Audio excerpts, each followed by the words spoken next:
Welcome back to Take Two, a discussion of the times and current events. I'm joined as always by Adam Malak and Mike Pomerantz. Today I'd like your guys' take on the Tara Reade allegations against Joe Biden and the effect it will have on the presidential race. So, if you don't know, uh, you might not, given how it's been covered. There's a legitimate, what now is considered a legitimate allegation against how Joe Biden treated one of his aides back in around 93. Um, a couple of things I'm just going to go over real quick. There's been a couple of things that have really highlighted this situation for me, and it really has little to do with the effect of what it will have on the election, and more so what it kind of tells us about the state of politics and the state of people in general in terms of fighting for jerseys here. So, just real quick, one of the biggest things is the Me Too movement many years ago, came out with this big thing of believe women. And Biden was one of the flag wavers in this. He was one of the people who, so I've seen multiple things and multiple speeches by him talking about how we need to believe women, and that's really important, and how important it is to believe survivors, and his lack of response to this and lack of answering questions. I've seen a couple media outlets dive into and ask. They asked Bernie about it. They asked Senator Warren about it, but no one's gotten Biden on camera talking about this. And so the people around him, or the people who have nothing to do with it, are responding to questions about it, but Biden's not. I think that's an indicator of probably how smart his team is in a lot of ways, and also how it's just not something that they are being forced to deal with. Because if he's been in situations where it could be forced upon, but I'm sure the handshake agreement to get him on that show, we're not going to talk about that today. And so you know, there's been a couple of things that shown media bias through this entire thing, and the biggest one being is just how most people have most of let's say most. There's been multiple sources and multiple news outlets that only recently ramped up their coverage when it was broken out by smaller outlets that, oh, her mom called Larry King, they found the they found the tape, and then her neighbor is corroborating her story that she told her about it this and back in 1993. So it kind of put people in a position where she's not remembering things. It's not made up now. It's not something new. It's definitely something she told people, and there's documented people who are backing it. And of course, the Larry King thing is super interesting. Their mom called Larry King and says, "Hey, what is it? She was with a prominent senator. She doesn't know how to deal with it. She left." This just kind of like kindling to it. And there's people, and there's articles rationalizing it and not. I think the interesting thing here is A, how Biden's handling it, which is where he's just basically ignoring it. And then B would be the fact that the media in many ways are insulating him from this for two reasons. One, I think there is a bias, but two, this is Trump. Let's talk about Trump for a second. Trump is one of the worst people on in terms of history against women coming forward about allegations. And he won the presidency. He's the sitting president, and it's in many ways been a step back for women. And I think this is some evidence of that. That Trump got into this position of power. He got away with all these things. It doesn't excuse it, but it is what it is. And now we got the next guy, and this is just what we're dealing with. So I think those are the three. Those are the two big questions. Is A, like the biggest one being how much Trump influences the bias with this, but also how Biden's not handling it all. Well, of course, it's a example of Biden taking advantage of a new norm, or the removal of a norm that Trump has engineered. So what? Again, this is classic Trump. You want to know why you don't see Joe Biden? Because he doesn't have to do anything to win. He doesn't have to do anything. All Trump wants to do is lose. all he will do is lose. People will tell him how not to lose, and he'll be like, no, I'm smarter than that.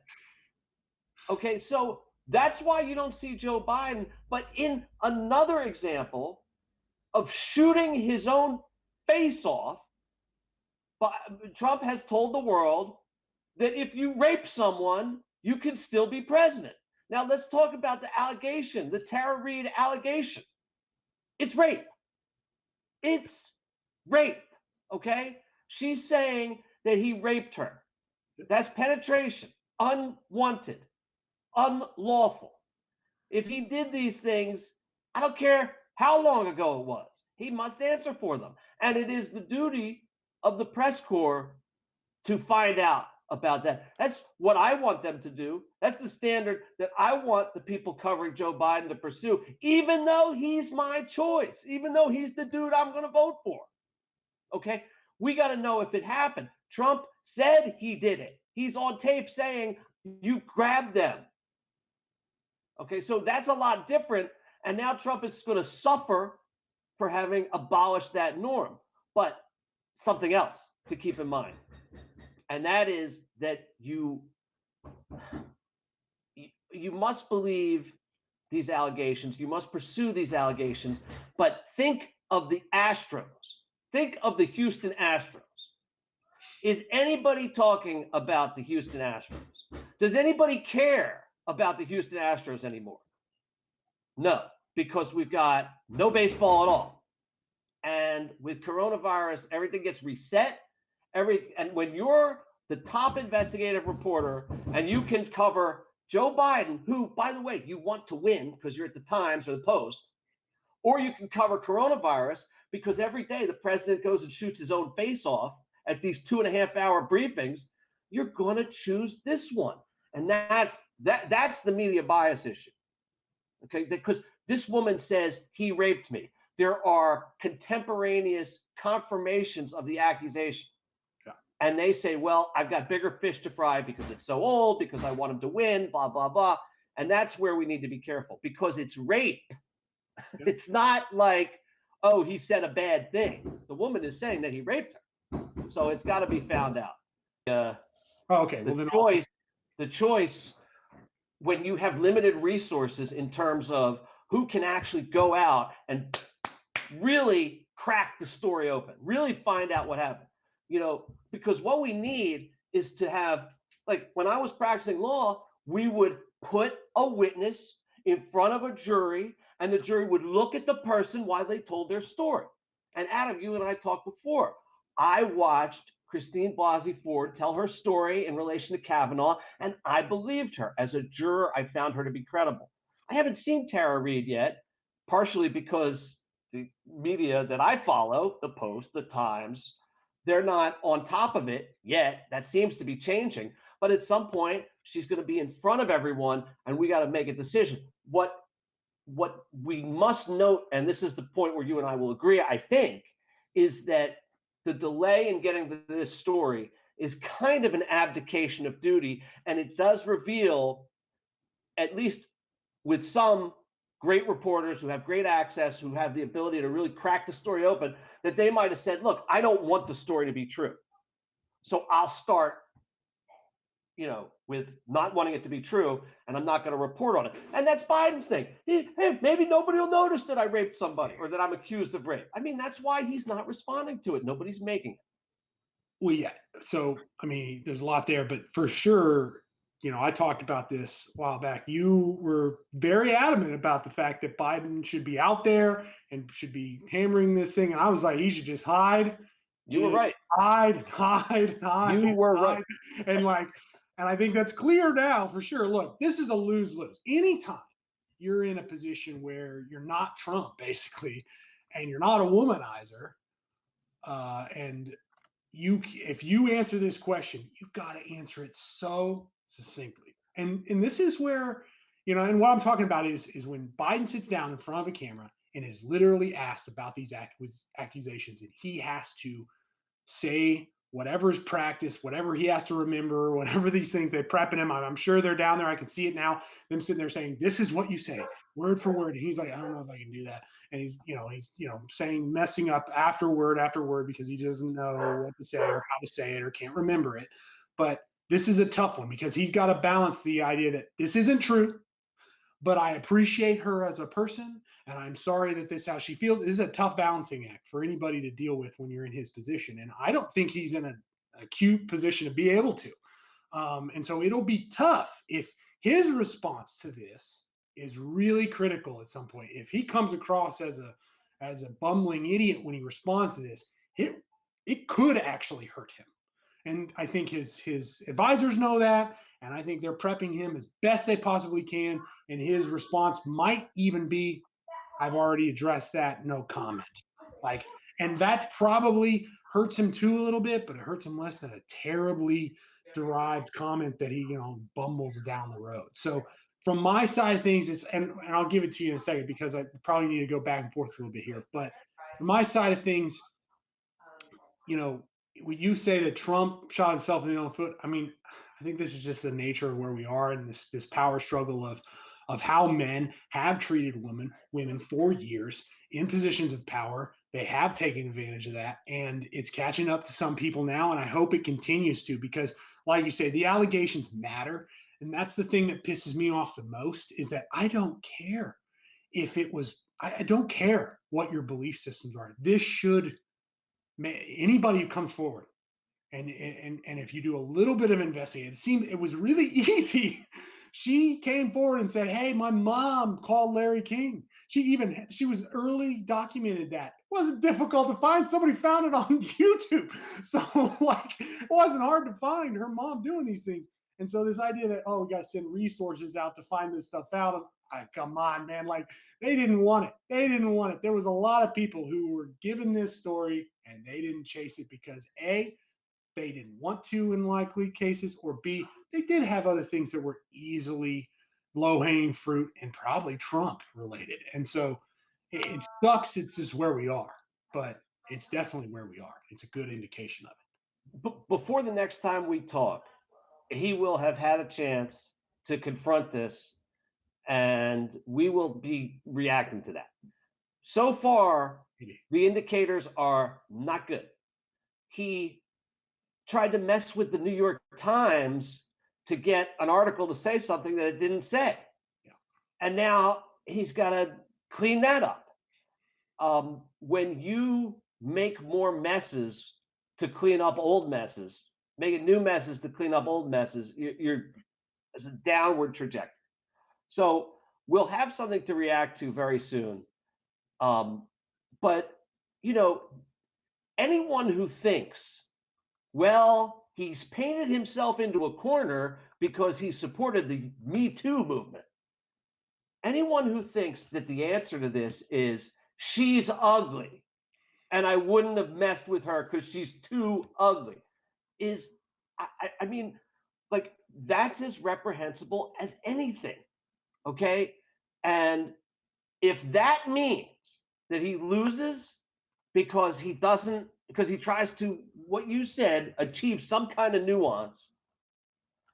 I mean, look, you know what the play is. If there's anything there, like somebody's got to sit him down and be like, dude, just fucking tell me, did you do it or not? If you did it, then you've got to say it's consensual. Yeah. Period. And if you didn't do it, then you've got to nail that down, like airtight, not like Steve Mnuchin or Larry Kudlow airtight, like real airtight, like I can't breathe. So that's the first step with this. They got to figure out what their position is. And on the other side of it,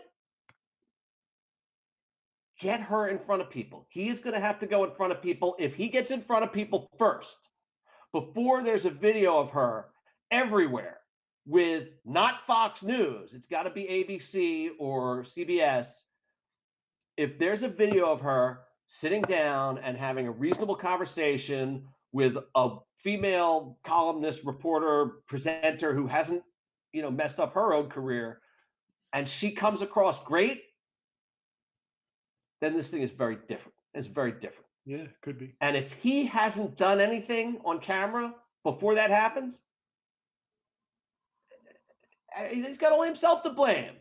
It's easy. What's our position? Did you do it or did you not do it? If you did it, it's consensual. If you didn't do it, let's lock that down. Find everybody you need to. And look, if they're not taking it seriously, I mean, that's a shame. It may all inure to Justin Amash's advantage down the road. I think the most interesting thing is, like you said, and I hadn't thought about that, but I do not think he. I think next week there's no way he responds to this the next week. I think they're That would not. be a mistake. I think they're seen him before, Yeah. but it also depends on how. I mean, basically every time from his basement, this dude is making some weird statement and it doesn't add up. And he's talking about economic intercourse, and it's just like, wait, what are you? It's very incoherent in many ways, and so maybe they're just that scared, and it's just and as Trump literally lights himself on fire, it's like meh.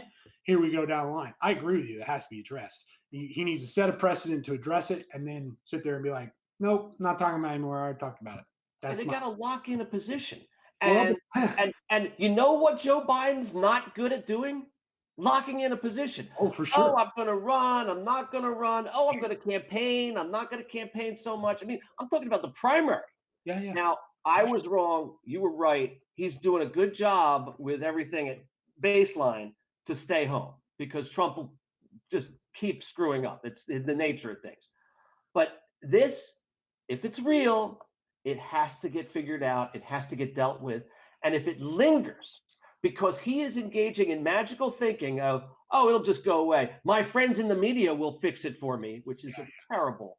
I mean, I know that they're thinking that. I know that that's part of the conversation. Yeah. And then if it lingers, like get through it now. Lock in a position, do your thing, figure out all the things that are going to happen with this, and get it done. Because then it's old news by the time we get to the fall. But he doesn't do that. He sits around.